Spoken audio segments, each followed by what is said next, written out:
The Power of Awareness by Neville Goddard. Chapter 10, Creation. Creation is finished. Creativeness is only a deeper receptiveness for the entire contents of all time and all space, while experienced in a time sequence actually coexist in an infinite and eternal now. In other words, all you ever have been or ever will be, in fact, all that mankind ever was or ever will be, exist now. This is what is meant by creation, and the statement that creation is finished means nothing is ever to be created. It is only to be manifested. What is called creativeness is only becoming aware of what already is. You simply become aware of increasing portions of that which already exists. The fact that you can never be anything that you are not already, or experience anything not already existing, explains the experience of having an acute feeling of having heard before what is being said, or having met before the person being met for the first time, or having seen before a place or thing being seen for the first time. The whole of creation exists in you, and it is your destiny to become increasingly aware of its infinite wonders and to experience ever greater and grander portions of it.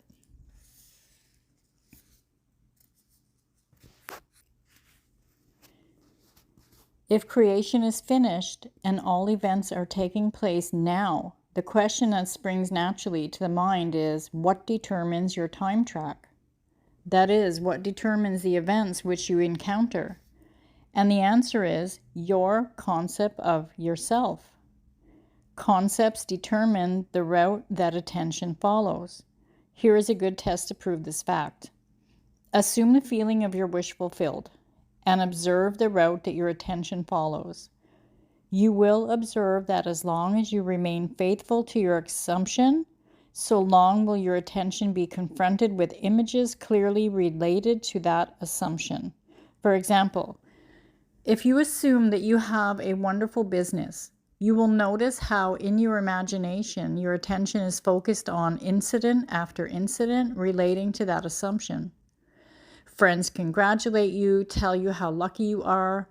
Others are envious and critical.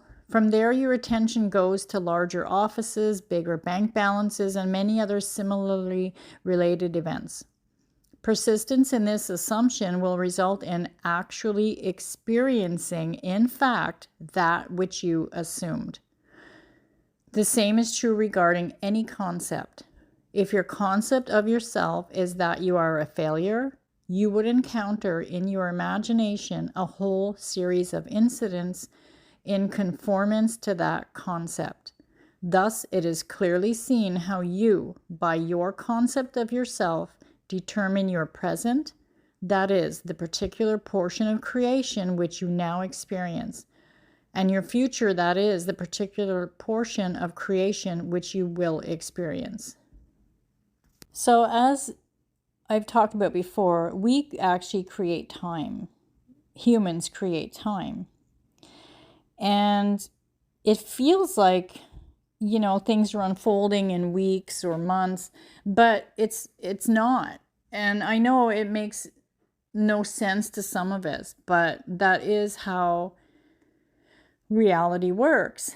And assumptions is your concept of self, as mentioned in this chapter, and where your attention goes. So wherever your attention is, you're going to see afterwards things unfolding that's going to show that as fact. So creation is already finished, as you've heard many times before. So you're only manifesting, seeing it in this reality because it is already out there in the quantum field.